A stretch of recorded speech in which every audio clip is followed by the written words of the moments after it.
नगरसेवक झालेले आणि जे निवडून आले, सध्या काँग्रेसचे जे आता बळवंत वानखेडे ते ब्रेक डान्स करत होते, त्या ब्रेक डान्स मी पाहिला. बळवंतजी वानखेडे आमचे जे खासदार आहे, तर त्यांना एवढा ब्रेक डान्स करायची गरज नाही आहे. ते जेवढे निवडून आलेले आहे ते रवी राणाचे समर्थक आहे, रवी राणालाच मानणारे आहे आणि थोड्या दिवसात तुम्हाला त्याचा असर दिसेल. म्हणजे 278 जागांपैकी 102 जागेवर भाजपला समाधान मानावं लागलं. अनेक ठिकाणी काँग्रेसने भाजपला बऱ्यापैकी झुंज दिली. काय म्हणता अशा वेळी?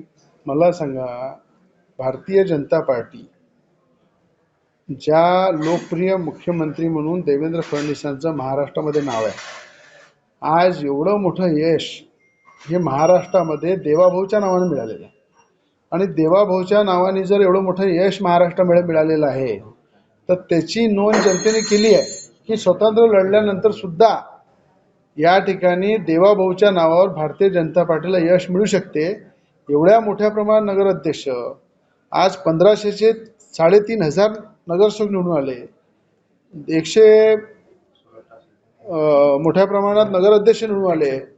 तर हे सगळं जे यश आहे, मला वाटते देवेंद्र फडणवीसांचं जे काम आहे, जे घराघरापर्यंत पोहोचलं आहे, हे देवाभाऊचं चमत्कार. त्याचे समर्थक असते तर त्याच्या पार्टीचे लोक निवडून आले असते. त्याच्या पार्टीचे लोक तिथं निवडणुकीत रिंगणात उभे होते.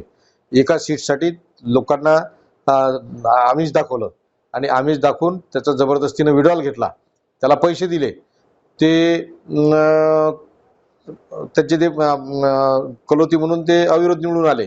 त्याच्यानंतर जनतेनं दाखवून दिलं की त्यांच्या एक थोबाडीत मारली की इथं काँग्रेस पक्षाचं काय आहे. काँग्रेस पक्षाचा नगराध्यक्ष तर आलाच आला, पण स्पष्ट बहुमत सुद्धा आलं. त्याच्यामुळे त्यांना ह्या गोष्टी करावं नाही आणि बालिशपणा नुसताच बालिशपणा करावं नाही.